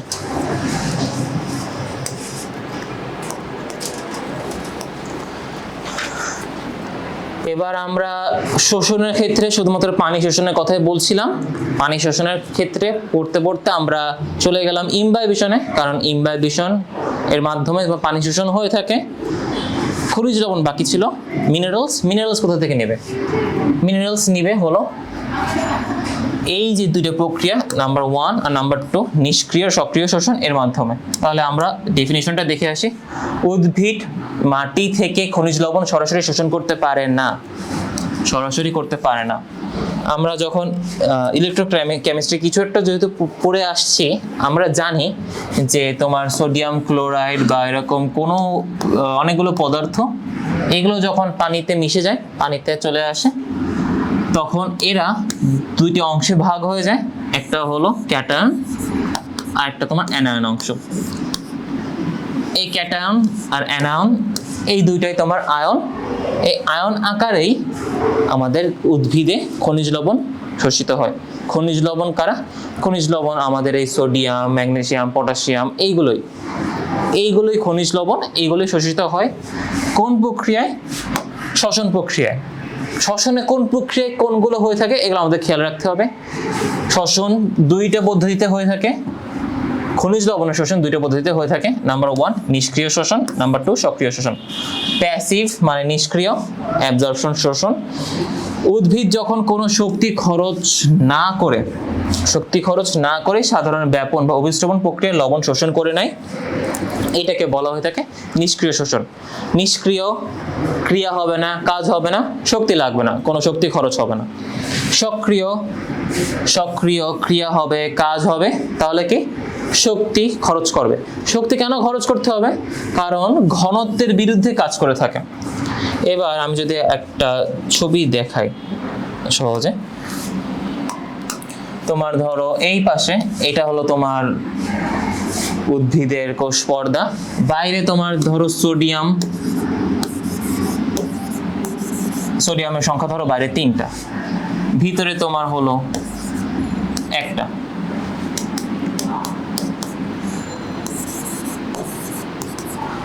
এইগুলো তোমার যখন বেশি ঘনত্বের জায়গা থেকে কম ঘনত্বের জায়গায় প্রবেশ করবে, এইটাকে বলা হচ্ছে নিষ্ক্রিয় শোষণ। নিষ্ক্রিয় বা প্যাসিভ, কোনো কাজ করা লাগছে না। আমরা ব্যাপনে যেরকম দেখে আসছি, ব্যাপনে তোমার বাইরে ঘনত্ব বেশি থাকে, বেশি ঘনত্ব থেকে কম ঘনত্বের দ্রব্য প্রবেশ করে, ব্যাপনের মতোই। ব্যাপনের কথা মনে রাখবা। এইবার আমি যদি ক্লোরিনের কথা বলি, তোমার ধরো ভিতরে কোষের মধ্যে পটাশিয়ামের কথা বলি, পটাশিয়াম বেশি থাকে কোষের মধ্যে, বাইরে পটাশিয়াম কম, বাইরে একটাই পটাশিয়াম আছে, এটাও নিতে ইচ্ছে করছে কোষের মধ্যে পটাশিয়াম বেশি থাকার ইচ্ছা থাকে, কোষের বাইরে তোমার সোডিয়াম বেশি থাকে সাধারণত। এই পটাশিয়ামটা যদি নিতে হয় তাহলে একটা কাজ করতে হবে, একটা প্রেশার দিতে হবে, চাপ দিয়ে জোর করে নিয়ে আসতে হবে। এই যে চাপ দিয়ে নিয়ে আসা হলো, জোর করে নিয়ে আসা হলো, এখানে আমাদের শক্তি খরচ হলো, শক্তি এটিপি দিয়ে আমি লিখি, এটিপি সম্পর্কে পরে জানবো। শক্তি খরচ হলো, এনার্জি লাগলো। এই যে শক্তি খরচ হলো, তাহলে এটার নাম হয়ে গেল কি? নিষ্ক্রিয় শোষণ নাকি সক্রিয় শোষণ? অবশ্যই সক্রিয় শোষণ, যেটাকে তোমরা বলা হয় অ্যাক্টিভ অ্যাবজর্পশন।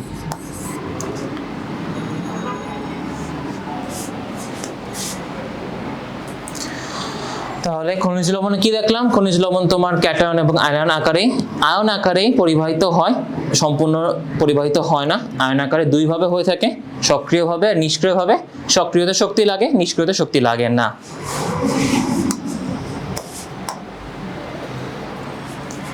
আমরা এতক্ষণ ধরে পড়লাম শোষণ, উদ্ভিদ পানি শোষণ করলো, খনিজ লবণ শোষণ করলো। আচ্ছা, আমাদের খাবারের কথা যদি আমি বলি, আমরা কি কি খেয়ে থাকি? আমরা সাধারণত খাদ্য উপাদান খেয়ে থাকি হলো শর্করা, আমিষ, লিপিড বা তোমার চর্বি জাতীয়, ভিটামিনস, মিনারেলস বা খনিজ লবণ আর পানি।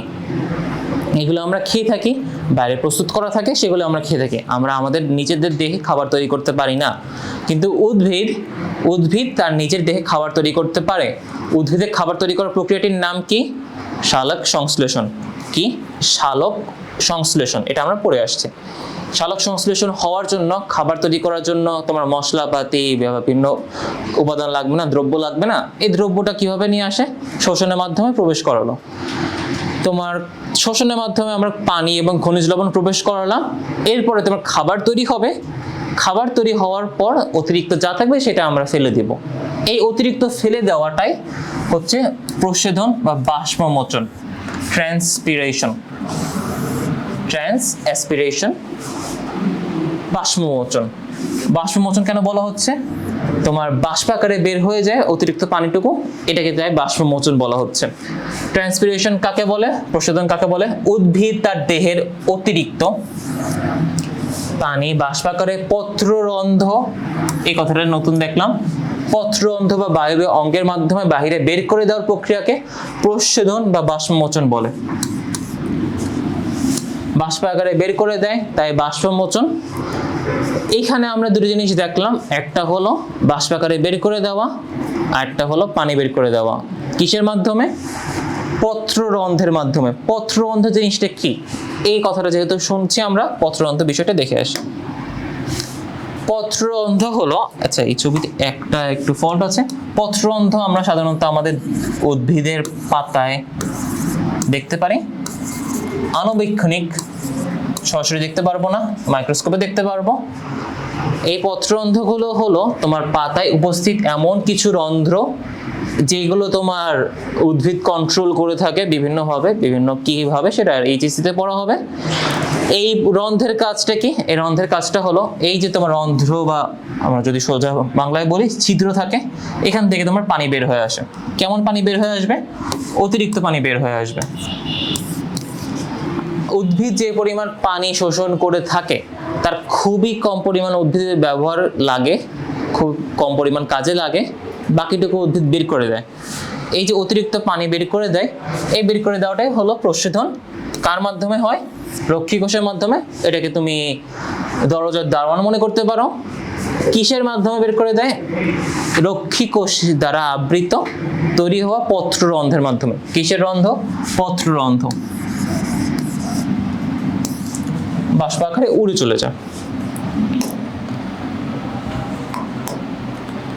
এবার ট্রান্সপিরেশন নিয়ে আরেকটা কিছু বিষয় দেখে আসি, সেটা হলো এটি একটি শারীরবৃত্তীয় প্রক্রিয়া, অবশ্যই ফিজিওলজিক্যাল প্রক্রিয়া, না হলে আমরা উদ্ভিদ অতিরিক্ত পানি বের করতে পারতো না, পানি ফুলে উঠে মারা যেত।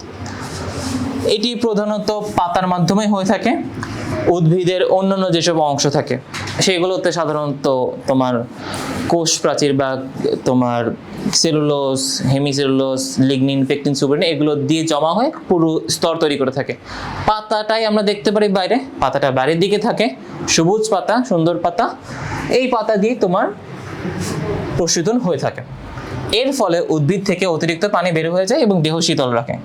এই যে তাপমাত্রার কথাটা চলে আসছে, এটা মাথায় রাখবা, অতিরিক্ত পানি বের করে দিয়ে দেহ শীতল রাখবে। এবার বাষ্পমোচন। বাষ্পমোচন 3 প্রকারের, কি কি? নাম্বার 1 পত্ররন্ধ্রীয় প্রশোধন, স্টোমাটাল ট্রান্সপিরেশন। এই যে পত্ররন্ধ্র পড়লাম, এই পত্ররন্ধ্রকে তোমার বলা হয়ে থাকে stomata, stomatal transpiration. Number 2 cuticular transpiration. Number 3 lenticular transpiration. English কিছু ওয়ার্ড খুঁজে পেলাম। কিউটিকুলার ট্রান্সপিরেশনে কি হয়? কিউটিকুলার ট্রান্সপিরেশনে আমরা যদি একটা পাতার কথা চিন্তা করি,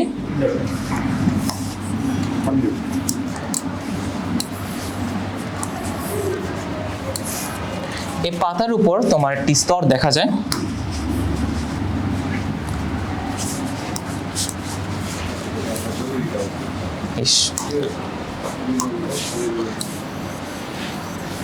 তোমার ধরো আমি যদি মরুজ পরিবেশের কথা বলি, মরুজ পরিবেশে তোমার ক্যাকটাস থাকে।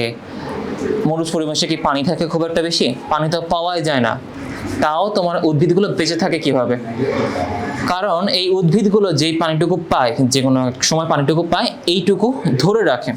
এই ধরে রাখার ক্ষেত্রে ওদের পাতাগুলো বা যা আছে সেটার বাইরে, সবুজ স্তরের বাইরে একটা স্তর পাওয়া যায়, সেটাকে তোমার বলা হয়ে থাকে কিউটিন। কিউটিন পদার্থ, কিউটিন নির্মিত কিউটিকল থাকে। এই যে কিউটিকল থাকে, আমরা যদি চ্যাপ্টারের প্রথমে দেখে আসি, চ্যাপ্টার প্রথমে বলে আসছিলাম কিউটিন যুক্ত কোষ প্রাচীর, এরা তোমার অভেদ্য কোনো দ্রব্য বা দ্রব্য পরিবহন করতে পারে না। এই কিউটিনের ফলে তোমার ভিতরে যে পানিটুকু থাকে, এই যে ধরো H2O পানি, এগুলো বের হওয়ার চেষ্টা করলেও বের হতে পারে না, বের হওয়া সম্ভব হয় না। এইভাবে মরুজ উদ্ভিদের প্রাণী মানে তোমার উদ্ভিদগুলো পানি ধরে রাখে, শোষণ করে রাখে।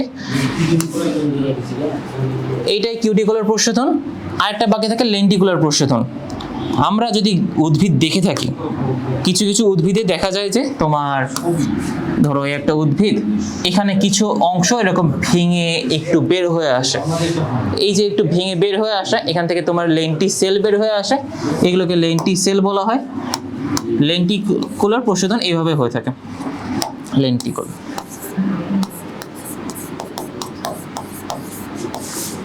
খুবই কম পরিমাণে হয়, সবার মধ্যে দেখা যায় না। তাহলে আমরা আবার একটু রিক্যাপ করি জিনিসটা। 3 প্রকার পাওয়া যায়। কি কি পাওয়া যায়? পত্ররন্ধ্রীয় প্রশোধন, কিউটিকুলার প্রশোধন, লেন্টিকুলার প্রশোধন। পত্ররন্ধ্র প্রশোধন কিসের মাধ্যমে হয়ে থাকে? পত্ররন্ধ্রের মাধ্যমে। কিউটিকুলার প্রশোধন কিসের মাধ্যমে হয়ে থাকে? এই যে কিউটিকল ছিল, বাইরে পানি বের হতে পারে না, এইখানে যদি একটা ছিদ্র থাকে, কিউটিকল সরে গেল, একটু সরে গেল, কোনো আঘাত বা কোনোভাবে সরে গেল, এর মধ্যে দিয়ে তোমার পানিটুকু বের হয়ে আসবে। এই যে তোমার ছিদ্রতে পানি বের হয়ে আসছে, এইটাকে তোমার বলা হয় কিউটিকুলার প্রশোধন। লেন্টিকুলার প্রশোধন কি? লেন্টিকুলার প্রশোধন, লেন্টিসেল বললাম যে ভাঙা অংশ বের হয়ে থাকে, এই ভাঙা অংশ দিয়ে তোমার পানি বের হয়ে আসে। এর মধ্যে আমাদের খেয়াল রাখতে হবে যে লেন্টিকুলার প্রশোধন আর কিউটিকুলার প্রশোধন খুবই কম পরিমাণে হয়। সবচেয়ে বেশি পরিমাণে হয়ে থাকে পত্ররন্ধ্রীয় প্রশোধন, 90 to 95%। দ্যাটস আ লট, অনেক পরিমাণ পানি বের হয়ে যায়। পাতার ক্ষুদ্র ক্ষুদ্র ছিদ্র যে পত্ররন্ধ্রের মাধ্যমে ঘটে থাকে, মোট প্রশোধনে 90 to 95%।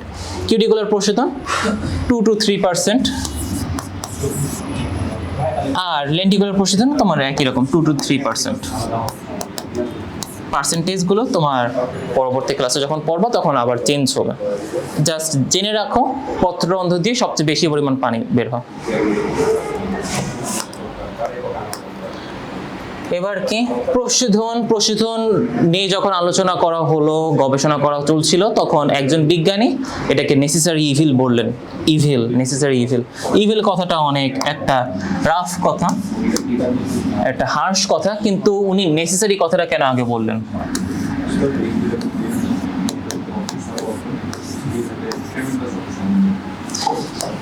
এই নেসেসারি কথাটা বলার একটা মাত্রই কারণ, সেটা হলো এইটা যদি না ঘটতো, উদ্ভিদ তার অতিরিক্ত পানি বের করে দিতে পারতো না, সে বাঁচতে পারতো না।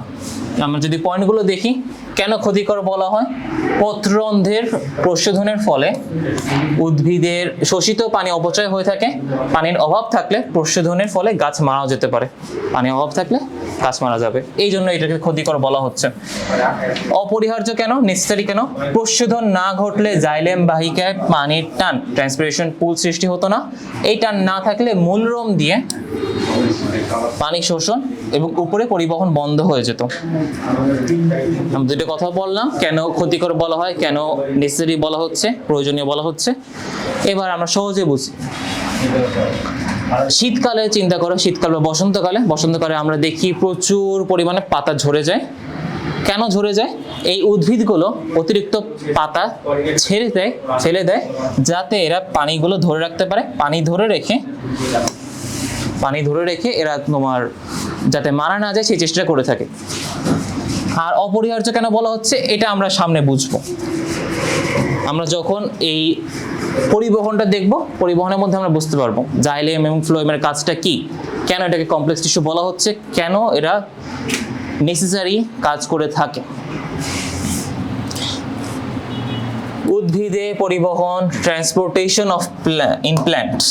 পরিবহন করবে? যেগুলো পরিশোষিত হলো সেগুলো পরিবহন করবে। এইবার পরিবহন করে কি মাধ্যমে? মূলরোম দ্বারা শোষিত পানি এবং খনিজ লবণ পাতায় পৌঁছানো এবং পাতায় তৈরি খাদ্য সারা দেহে ছড়িয়ে পড়াকে উদ্ভিদে পরিবহন বলা হচ্ছে। এইটা ডেফিনিশন আকারে মনে রাখতে পারো। কি হবে? মূলরোম থেকে খাবার আর খনিজ লবণ, পানি এবং খনিজ লবণ শোষিত হলো, এটা পরিবাহিত হবে দেহে তোমার পাতায় খাবার তৈরি হবে, পাতা থেকে দেহে খাবার আসবে। এই যে খাদ্য পরিবহন হবে দেহে তোমার পানি আসবে, দেহ থেকে পাতায় পানি যাবে, এই সম্পূর্ণ প্রসেসটাকে একসাথে বলা হচ্ছে উদ্ভিদের পরিবহন। তাহলে পরিবহন মূলত কি ধরনের দুটো প্রকারে আমরা পেয়েছি? এই যে দুইটা প্রকার দেখতে পাচ্ছি, একটা হলো ঊর্ধ্বমুখী আর একটা হলো নিম্নমুখী পরিবহন। এবার একটা ছবি দেখি, কেন ঊর্ধ্বমুখী বলা হচ্ছে, কেন নিম্নমুখী বলা হচ্ছে। আমাদের বইয়ে এরকম একটা ছবি আছে। আমরা পরিশোষণের কথা চিন্তা করি, পরিশোষণ হয় কোথায়? মূলরোম মাটিতে থাকে। এই মূলরোম দিয়ে তোমার সক্রিয় এবং নিষ্ক্রিয় শোষণের মাধ্যমে কি শোষণ হলো? খনিজ লবণ শোষিত হলো। পানি শোষণ হলো কিভাবে?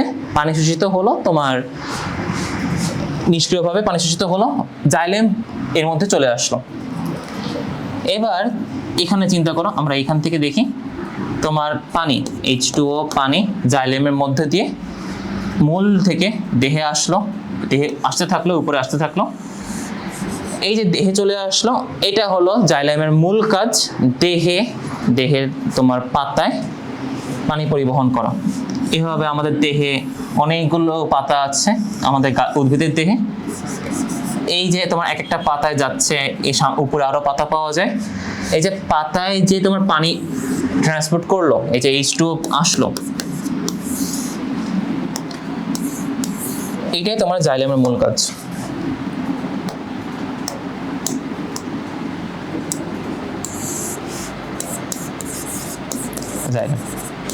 তাহলে জাইলেম কি করবে? মূলরোম থেকে মূল দিয়ে দেহে পানি প্রবেশ করিয়ে সেই পানিটুকু পাতায় পরিবহন করাবে। এটা আমাদের খুব ভালো করে বুঝতে হবে। এই যে পাতায় পানি পরিবহন করালো, আমরা এখানে দেখলাম যে সবসময় ঊর্ধ্বমুখী বা উপরের দিকে এই পানিটি যাচ্ছে। এই যে জাইলেম যে পানিটুকু পরিবহন হচ্ছে, এই পরিবহনটাকে আমরা বলা হয়ে থাকে ঊর্ধ্বমুখী পরিবহন।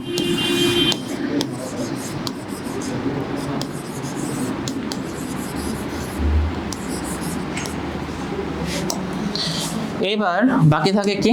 বাকি থাকে হলো পাতায় তোমার সালোক সংশ্লেষণ প্রক্রিয়া কি তৈরি হবে? কার্বন ডাই অক্সাইড এবং সূর্যালোক ব্যবহার করে এবং পানি ব্যবহার করে ক্লোরোফিলের মধ্যে দিয়ে খাবার তৈরি করবে। কেমন খাবার? শর্করা জাতীয় খাবার। এই যে পাতায় খাবার তৈরি হলো, এই খাবার তো তোমার সারা দেহে ট্রান্সপোর্ট করতে হবে, পরিবহন করতে হবে। সারা দেহে ট্রান্সপোর্ট করবে কিভাবে? এই যে পাতায় খাদ্য তৈরি হচ্ছে, খাদ্য তৈরি হওয়া শেষ, এবার এটা তোমার প্রবেশ করবে যে টিস্যুর মধ্যে দিয়ে। এই টিস্যুটির নাম হলো তোমার ফ্লোয়েম। এভাবে ফ্লোয়েম বানানটা লিখে বানানটা দেখে রাখবা, ফ্লোয়েম।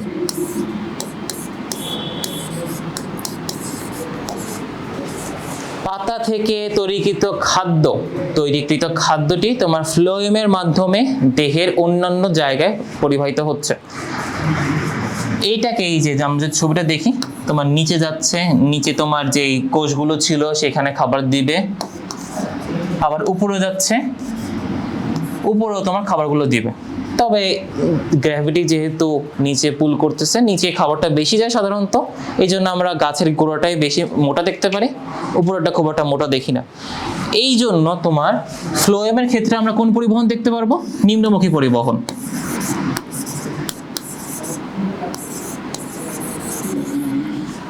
তাহলে জাইলেমে কেমন পরিবহন দেখতে পারবো? জাইলেমে ঊর্ধ্বমুখী পানি পরিবহন, ফ্লোয়েমে নিম্নমুখী খাবার পরিবহন। পানি পরিবহন, খাবার পরিবহন, দুটো খুব ভালো করে খেয়াল রাখতে হবে। কোনটা ঊর্ধ্বমুখী? পানি জাইলেমের মাধ্যমে। কোনটা নিম্নমুখী? ফ্লোয়েম খাদ্যের মাধ্যমে।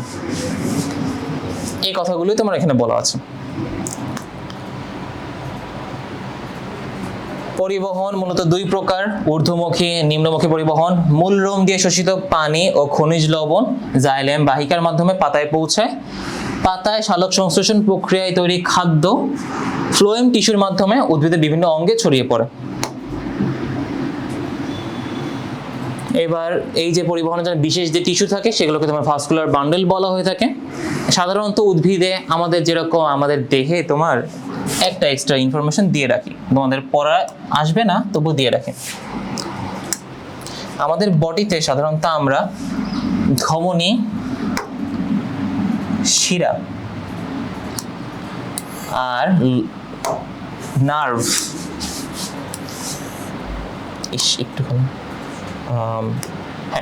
নার্ভ, এই তিনটা একসাথেই থাকে। এই তিনটা তোমার একটা হলো অক্সিজেন যুক্ত রক্ত পরিবহন করে, আর একটা কার্বন ডাই অক্সাইড যুক্ত রক্ত পরিবহন করে থাকে, ডিঅক্সিজেনেটেড ব্লাড আমরা বলি। আর একটা তোমার হলো নার্ভ সিগন্যাল, যেগুলো কাইন্ড অফ ইলেকট্রিক সিগন্যালের মতো, ইলেকট্রিক ইম্পালসের মাধ্যমে তৈরি হয়। এই নার্ভ সিগন্যালগুলো তোমার পাস করে থাকে। আমাদের বডি দিয়ে যত ধরনের পরিবহন হওয়া দরকার সেগুলো তোমার একসাথে হয়ে থাকে, এরকম বান্ডেল আকারে বডিতে পাওয়া যায়। দেহের অনেক জায়গায় আমরা এরকম এগুলো একসাথে বান্ডেল আকারে পেয়ে থাকি। যেহেতু প্রাণীর দেহে এরকম বান্ডেল আছে, তাহলে উদ্ভিদ দেহে পরিবহনের ক্ষেত্রে কি এরকম বান্ডেল থাকবে না? অবশ্যই থাকবে। এই যে উদ্ভিদ দেহে আমরা জাইলেম এবং ফ্লোয়েমটা পাচ্ছি। জাইলেম যেটা তোমার পানি পরিবহন করে, ফ্লোয়েম যেটা তোমার খাবার পরিবহন করে, এই দুইটা তোমার পাশাপাশি বান্ডেল আকারে থাকে। এই বান্ডেলটাকে তোমার বলা হয় ভাস্কুলার বান্ডেল। এবার ভাস্কুলার কথাটা দেখে আসি একবার। ভাস্কুলার ওয়ার্ডটা আসছে ভেসেল থেকে। ভেসেল মানে কি? নালী। এই নালীর মধ্যে দিয়ে তোমার খাবার এবং পানি পরিবহন করে থাকে। এই নালীগুলোর একটা বান্ডেল তৈরি করা, এটা কাঠি যেরকম বান্ডেল তৈরি করা থাকে, ভাস্কুলার বান্ডেল বলা হচ্ছে। তাহলে ভাস্কুলার বান্ডেলে কি কি থাকে? জাইলেম থাকে, ফ্লোয়েম থাকে, এগুলো আমরা দেখলাম। এই একটা জিনিস একটু খেয়াল রাখবা, তোমার উদ্ভিদের কাস্টল অংশটাই জাইলেমের অংশ, আর বাকলের ঠিক নিচে থাকে তোমার হলো এইগুলো ফ্লোয়েমগুলো। এর প্রধান কাজ হলো পানি এবং খনিজ লবণকে অভিকর্ষের বিপরীতে উপরের দিকে নিয়ে যাওয়া। এই যে উপরের দিকে নিয়ে গেল না, অভিকর্ষ তো নিচে পুল করবে, গ্র্যাভিটি তো নিচেই পুল করে, উপরের দিকে নিয়ে যাচ্ছে, তার মানে কি অভিকর্ষের বিপরীতে কাজ করে থাকে। আর ফ্লোয়েম কাজ করে কিসের? অভিকর্ষের দিকে কাজ করে থাকে, মোস্টলি অভিকর্ষের বিপরীতে কাজ করতে পারে কম পরিমাণে। এটি বাকলের ঠিক নিচে থাকে। এর প্রধান কাজ হলো পাতায় তৈরি শর্করা জাতীয় খাদ্যকে মূল থেকে শুরু করে গাছের ডগাও পর্যন্ত সব জায়গায় তোমার পৌঁছে দেবে, এই খাবারটা সব জায়গায় পৌঁছে দেবে। খাবার যদি না পৌঁছে তাহলে সেখানে তো কোষগুলো আর থাকবেই না, মারা যাবে।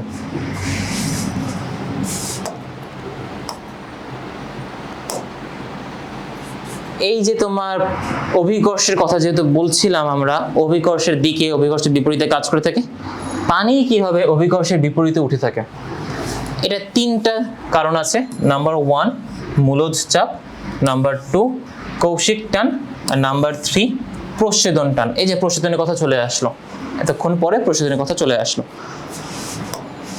এবার দেখো, মূলজ চাপ, অভিস্রবণ প্রক্রিয়ায় মূলরোমে পানি প্রবেশের ফলে এক প্রকার চাপের সৃষ্টি হয়।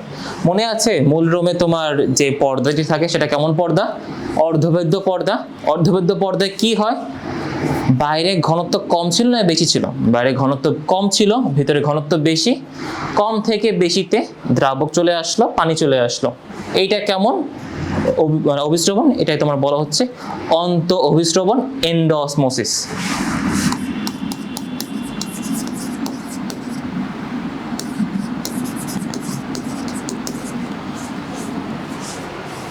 এই যে তোমার এন্ডোঅসমোসিস, যেহেতু অর্ধবেদ্য পর্দার কথা বললাম, অভিস্রবণের কথা বললাম, ওখানে তোমার অভিস্রবণিক চাপ থাকে বলে আসছিলাম, মনে আছে কিনা? অভিস্রবণিক চাপ, কলয়েডাল অসমোটিক প্রেসার, এই প্রেসার, এই চাপটা তোমার টেনে নিয়ে আসে, পানিটুকু টেনে নিয়ে আসে। এই টানের ফলে তোমার এটা উপরে চলে যায়। নাম্বার 2 কৌশিক টান। জাইলেম বাহিকাগুলোতে খুব সরু নলের মতো হওয়ায় এর মধ্যে দিয়ে পানি উপরে উঠতে চায়। খুব সরু নল, এই নলগুলো তোমার এক ধরনের প্রেসার দেয়, চাপ দেয়, টান দেয়, পুল করে, এই পানিগুলো পুল করে উপরে নিয়ে চলে আসে। নাম্বার 2 ছিল কৌশিক টান। আর নাম্বার 3 যেটা সবচেয়ে বেশি ইম্পর্টেন্ট, সেটা হলো প্রচ্ছেদন টান। যদি এই প্রচ্ছেদন টান না থাকতো তাহলে পানি আর শোষণ করা হতো না। প্রচ্ছেদন না থাকলে তোমার পানি বের করা হতো না, পানি জমা থাকতো, সেই গাছটি ফুলে পচে মারা যেত। পাতা দিয়ে প্রচ্ছেদন প্রক্রিয়ায় পানি বাষ্পাকারে বের হয়ে গেলে, এই যে বাষ্পাকারে যখন বের হয়, যদি এভাবে চিন্তা করি, বাষ্পাকারে বের হচ্ছে, এই যে তোমার বাষ্পাকারে বের হচ্ছে, এই দিকে তোমার যেটা তোমার গ্র্যাভিটির বিপরীতে, অ্যান্টি গ্র্যাভিটি বা গ্র্যাভিটির বিপরীতে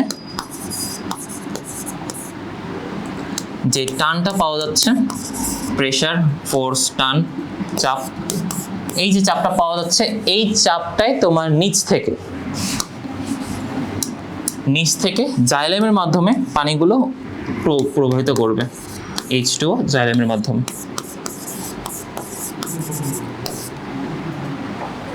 প্রশোধনের টান, প্রশোধন করার যে চাপটা, সেই চাপটাই তোমার পানিকে নিচ থেকে উপরে তুলে নিয়ে আসবে। এটাই তোমার সেই প্রশোধন টান। পাতা দিয়ে প্রশোধন প্রক্রিয়া বাষ্পাকারে বের হয়ে গেলে তোমার জাইলেম বাহিকায় পানির একটি শূন্যতা তৈরি হয়, পানির শূন্যতা। এই শূন্যতা পূরণের জন্য নিচের পানি উপরের দিকে টানা হয়, একে তোমার প্রশোধন টান বলা হয়ে থাকে বা ট্রান্সপিরেশনের পুল বলা হয়ে থাকে। প্রশোধন টান বা ট্রান্সপিরেশনের পুল। তাহলে আবার বলি, প্রশোধন টান দিবে, চাপ দিবে, কারণ কি? পানির শূন্যতা পাওয়া যাবে, পানির শূন্যতা পূরণ করতে নিচ থেকে টান দিয়ে উপরে পানি নিয়ে আসবে। এইটাই তোমার জাইলেমের মূল কাজগুলোর একটি। অভিকর্ষের বিরুদ্ধে পানি ওঠে এর জন্য। এই যে পরিবহন আমরা পড়লাম, পানি পরিবহন করা হলো, পানি পরিবহন করে তোমার পাতায় আসলো, খাবার তৈরি হলো, খাবার দেহে পরিবহন করা হলো, এটা গুরুত্ব কি? এটা দিয়ে আমাদের কি লাভটা হলো? গুরুত্ব কথা বলতে গেলে আমাদের যদি আমরা পয়েন্ট আকারে এভাবে লিখি, এটা আমাদের জন্য অত্যন্ত বেশি সুবিধাজনক, আমরা আরো বেশি নাম্বার পেতে পারি। এই যে চারটা পয়েন্টে সম্পূর্ণ ব্যাখ্যা বলা আছে। নাম্বার 1 খাদ্য তৈরি, নাম্বার 2 বৃদ্ধি ও পুষ্টি, নাম্বার 3 বিভাগীয় কাজ, আর নাম্বার 4 অস্তিত্ব রক্ষা। খাদ্য তৈরি, পানি না আসলে খাবার তৈরি হতো না, সালোক সংশ্লেষণ প্রক্রিয়া হতো না। নাম্বার 2 বৃদ্ধি আর পুষ্টি, এই যে তোমার খাদ্য তৈরি হলো, খাদ্য তো আমাদের পুষ্টি দিবে, তাই না? খাদ্য তৈরি হলো, দেহে গেল, পুষ্টি দেওয়া হলো, সেই পুষ্টি পেয়ে দেহের কোষগুলো বৃদ্ধি ঘটবে, গ্রোথ দেখা যাবে, বড় হবে গাছটি। বিপাকীয় কাজ, কোষের ভিতরে এনজাইম এবং অন্যান্য রাসায়নিক বিক্রিয়া সচল রাখার জন্য পানি পরিবহনটা জরুরি। অস্তিত্ব রক্ষা, যদি এই পরিবহন বন্ধ হয়ে যায় পানি পরিবহন বন্ধ হলো, পানি পরিবহন বন্ধ হয়ে খাবার তৈরি বন্ধ হলো। সালোক সংশ্লেষণ নাই, সালোক সংশ্লেষণ না থাকলে বাইরে অক্সিজেন আসবে না, আমাদের প্রাণীদের অক্সিজেনের অভাব ঘটবে, উদ্ভিদ নাই, প্রাণী নাই, সম্পূর্ণ অস্তিত্বই থাকতো না আমাদের। এই অস্তিত্ব রক্ষা দিয়ে এটাই বোঝানোর চেষ্টা করা হচ্ছে। পরিবহন বন্ধ হয়ে গেলে গাছ খাদ্য এবং পানির অভাবে শুকিয়ে যেত, গাছ মারা যাবে। গাছ যদি অক্সিজেন না দেয় আমরা মারা যাব, অস্তিত্ব টিকবে না। এই ছিল আমাদের এই চ্যাপ্টারের মূল পড়া। এই চ্যাপ্টারটা আমরা কয়েকটা সেগমেন্টে ভাগ করেছি। প্রথমে পড়লাম ব্যাপন। ব্যাপন কি? বেশি থেকে কমে যায়। অভিস্রবণ, কম থেকে বেশিতে আসে। মাঝখানে কি থাকে? পর্দা থাকে। পর্দা 3 ধরনের, অভেদ্য, অর্ধভেদ্য আর ভেদ্য পর্দা। এরপরে তোমার উদ্ভিদের পানি শোষণ, খাবার মানে খনিজ লবণ শোষণ করা হলো। প্রশোধনের জন্য প্রশোধন পড়লাম। পরিশোষণ হলো, পরিবহন হলো, পরিবহনের গুরুত্ব কি জেনে আসলাম। চ্যাপ্টারটা শেষ করার আগে কিছু জিনিস আমরা আবার একটু রিক্যাপ করে আসি। এই স্লাইডটা দেখো, ব্যাপনে কি ঘটে সেটা বলা আছে। বেশি থেকে কম। অভিস্রবণ, কম থেকে বেশি। ইমবাইবেশনে কোন ধরনের পদার্থ পাওয়া যায়? কলয়েড ধর্মী পদার্থ। কি করে? পানি শোষণ করে। হাইড্রোফিলিক এবং হাইড্রোফোবিক। এই যে হাইড্রোফিলিক কথাটা লিখে রাখো, বইতে বলা আছে, লিখে রাখো।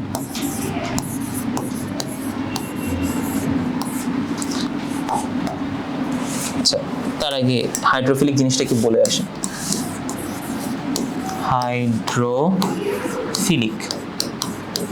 এটা খাতায় লিখে রাখো, এরকম টার্মিনোলজি আমাদের আরো লাগবে। হাইড্রো আর ফিলিক এই দুইটা অংশে ভাগ করা হয়েছে। হাইড্রো মানে পানি বোঝায়, H2O। ফিলিক মানে তোমার পানি গ্রহণ করার ইচ্ছা বেশি, আকর্ষী, পানি আকর্ষী। হাইড্রোফিলিক মানে কি? পানি আকর্ষী।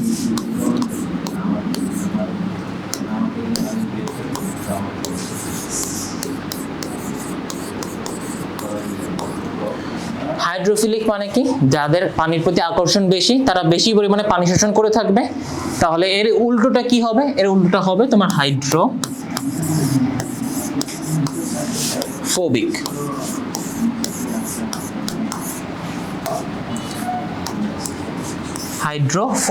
ফোবিক মানে কি? বিকর্ষী।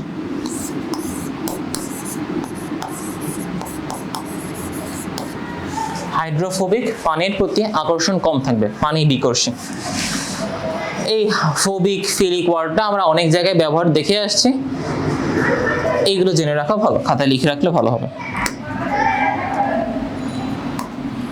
এই ছিল আমাদের এক কুইক মিনিট রিভিশন। তোমাদের শেষে তোমাদের একটা প্রশ্ন থাকবে, এই 3টা প্রশ্ন তোমরা নিজেরা অ্যান্সার করবা। একটা হিন্ট দেওয়া, প্রশ্নগুলো কি? প্রশোধনকে কেন নেসেসারি ইভিল বলা হয়? অনেক ইম্পর্টেন্ট একটা প্রশ্ন, এটা তোমার পরীক্ষায় আসে, 2 মার্কে প্রশ্ন হিসেবে প্রায় আসে, খুব ভালো করে দেখবা। টবের নেতিয়ে পড়া গাছ পানি দিলে সোজা হয় কিভাবে? শুকিয়ে যাওয়া কোষে পানি ঢুকলে কোষগুলো পুনরায় স্ফীত বা টান রসস্ফীতি দেখা যায়, পুনরুজ্জীবিত হয়ে ওঠে। এই যে তোমার কোষগুলো, এই যে আমি পরিবহনের কথাটা বললাম, পরিবহনের একটা প্র্যাকটিক্যাল বা বাস্তব উদাহরণ হিসেবে আমরা দেখতে পারি কি? আমরা পেপেরোমিয়া গাছ একটা ছোট টব বা যাই রাখো, টব হিসেবে বোতল বা যে কোনো কিছু প্লাস্টিকের বোতল, এর মধ্যে আমি পানি মিশালাম, সে পানিতে তোমার স্যাফরানিন মিশালাম, লাল রঙের পানি। এর মধ্যে যদি আমি গাছটা রাখি, কিছুক্ষণ পর, কয়েক ঘন্টা পর দেখা যাবে যে এই গাছটাই তোমার লাল রঙের হয়ে গিয়েছে। এইটাই তোমার প্রমাণ করে যে পরিবহনটা ঠিক। শীতকালে গাছের পাতা ঝরে কেন? শীতের শুষ্ক বাতাসে প্রশোধনের মাধ্যমে অতিরিক্ত পানি হারিয়ে গাছ যেন মরে না যায়, তাই পানি বাঁচাতে পাতা ঝরিয়ে দেয়। শীতে বাইরে তোমার আবহাওয়া শুষ্ক, পানি কম, দেহের ভিতরে পানি বেশি, সাধারণত পানি বের হওয়ার চেষ্টাটাই বেশি করবে। প্রশোধনের মাধ্যমে বেশি পানি বের হয়ে আসবে বাইরের অভাব পূরণ করতে। অতিরিক্ত পানি বের হয়ে আসলে গাছটি মারা যাবে, যেটা নেসেসারি ইভিলের একটা মূল কথা ছিল। অতিরিক্ত পানি যাতে বের না হয়, তখন সেই পাতাগুলো উদ্ভিদ নিজে পাতাগুলো ঝরে ফেলে দেয় যাতে উদ্ভিদ বেঁচে থাকতে পারে। তবুও আমরা তোমার শীতের সময়, বসন্তের সময় গাছ মরে যেতে দেখতে পারি। এইবার মাথা খাটায় ব্রেইন স্টর্মিং করে এই দুটো প্রশ্নের অ্যান্সার দিবা। তোমাদের কাছে প্রশ্ন থাকলেও তোমরা কমেন্ট বক্সে জানাবা। নাম্বার 1, রান্নাঘর আর টমেটো গাছ। শসা কেটে লবণ মাখিয়ে রাখলে শসা চুপসে পানি বের হয়ে যায় কেন? আরেকটা কথা, দৃশ্য খ, টমেটো গাছে অতিরিক্ত ঘন সার দিলে গাছে দ্রুত বড় হওয়ার বদলে শুকিয়ে মরে যায় কেন? একটা হিন্ট দেওয়া আছে, হিন্টটা দেখে রাখবা। ভ্যাসলিনের পরীক্ষা কি? ভ্যাসলিনের পরীক্ষা, এটি সতেজ গাছের সব পাতায় ভ্যাসলিন মাখিয়ে পাতার ছিদ্র বন্ধ করে দিলে গাছটির পানি শোষণ করা বন্ধ হয়ে যায় কেন? এখানে একটা হিন্ট দেওয়া। আর একটা হিন্ট বলে রাখি, এই যে কিউটিনের কথা বললাম না, কিউটিন, যে কিউটিনটা তোমার অভেদ্য করে ফেলে, এই কিউটিনটাকে তুমি চিন্তা করবে ভ্যাসলিনের মতো করে। কিউটিনটা কাইন্ড অফ ভ্যাসলিনের মতোই, এটা একটা ব্যারিয়ার তৈরি করে থাকে। এই দুটো অ্যান্সার কমেন্টে জানাবা। আজকে এই পর্যন্তই। এই চ্যাপ্টারটা অনেক ইম্পর্টেন্ট, এই চ্যাপ্টারটা বোঝার অনেকগুলো বিষয় ছিল। আশা করি আমি বুঝাতে পারছি। বুঝবা, অ্যান্সার করবা, না বুঝে মুখস্থ করে অ্যান্সার করাচ্ছি, বুঝে অ্যান্সার করাটা অনেক বেটার। এই একই পড়া দিয়ে আমরা পরবর্তীতে আরো অনেক পড়া পড়তে পারবো। এই ডিফিউশন, এই যে ডিফিউশন পড়লাম না, ডিফিউশন, অসমোসিস, এগুলো আমরা এখনো মেডিকেলে পড়ে আসছি, আমাদের এখনো পড়ানো হচ্ছে, অনেক ডিপ লেভেলে পড়ানো হয়। তার মানে কি, আমরা এই একটা পড়া আজকে যদি বেসিকটা যদি ক্লিয়ার না থাকে তাহলে আমাদের পরবর্তীতে অনেক সাফার করতে হবে। বেসিক ক্লিয়ারের কথা মাথায় রেখে আজকে পড়াটা এখানেই শেষ করছি। তোমাদের প্রতি দোয়া থাকলো।